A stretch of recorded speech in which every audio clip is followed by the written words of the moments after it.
a watchdog group filed a bar complaint against a Trump loyalist U.S. attorney for what they call erratic and potentially illegal conduct.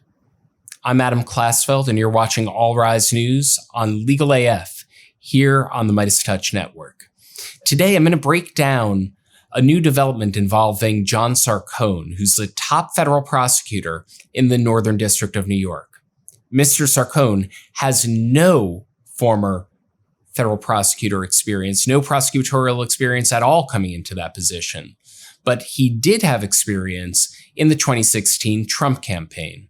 And he has a history of making incendiary statements like calling former President Joe Biden a traitor who should be tried for treason.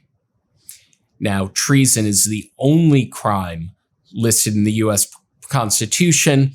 And here's the definition, putting it up on the screen.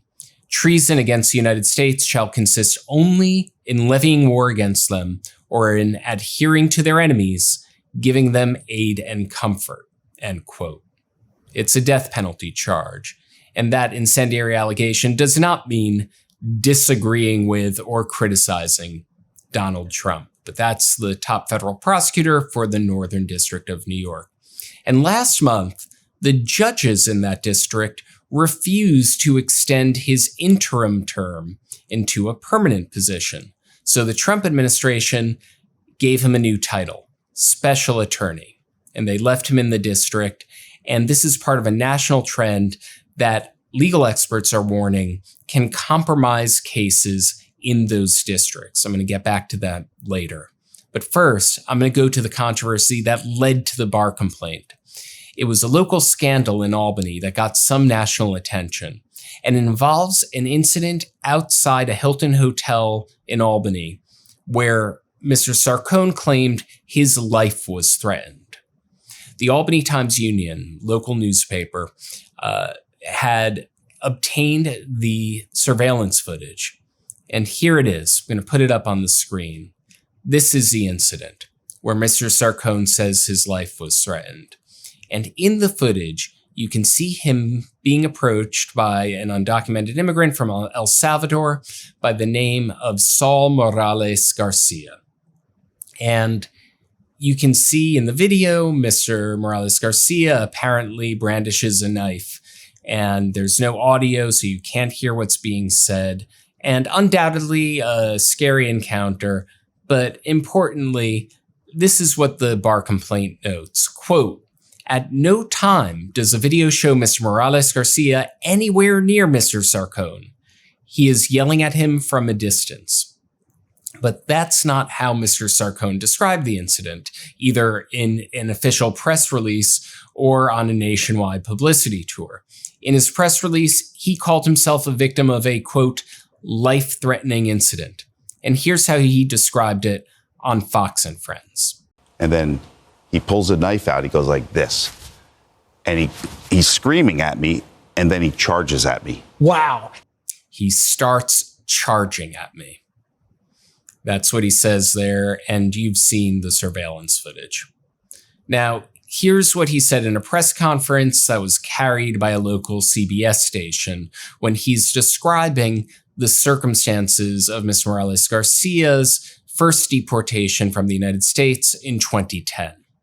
Now, this individual, had been deported in 2010.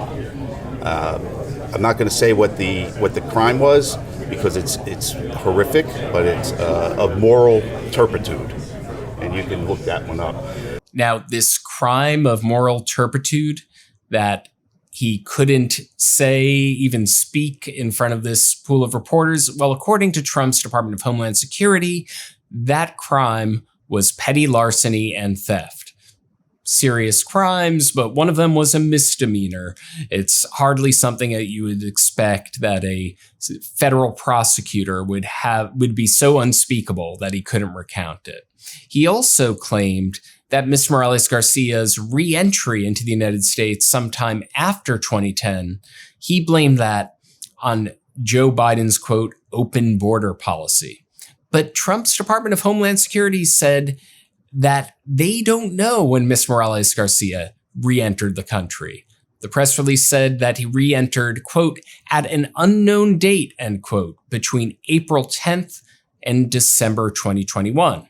Could have re-entered during the 4 years of Trump's term. It could have entered some other time. We just don't know, and neither does Mr. Sarcone. So authorities are reviewing the incident. They're comparing it with Mr. Sarcone's statements, and they dropped the charge of attempted murder.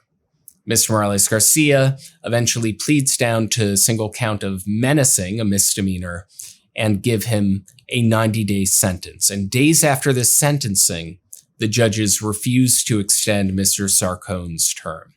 Now, here's where the story gets even more bizarre, because thanks to the diligent efforts of the Albany Times Union, what happens is they dig up the deposition that Sarcone gave to the Albany Sheriff's Office and find the address that he listed. And they find that that address, and they report that that address is a boarded up house. Now, why is that significant? Under federal law, Mr. Sarcone must live in the district that he serves. A local TV station confirms that reporting and shows us the house. Here's the footage. John Sarcone, he's the federal law enforcement officer who says he was threatened by a man with a knife in downtown Albany last week. New at 4, Sarcone confirms to News Channel 13 that he listed his residence as a building that has been vacant and boarded up for months. News Channel 13 stopped by the place Sarcone listed today, and it does appear vacant and boarded up. We're not reporting the address to protect his privacy in the event he does move in. As the Times Union was first to report, it is in Albany's Sheridan Hollow neighborhood. Sarcone tells News Channel 13 he has been living in hotels in the area since he took the U.S. Attorney job earlier this year. The U.S. Attorney says Sarcone says this building was supposed to be ready for him to move in on April 1st. He says the interior is renovated, but new windows need to be installed before he can move in. Sarcone told News Channel 13 it's boarded up because there was a break-in during renovations.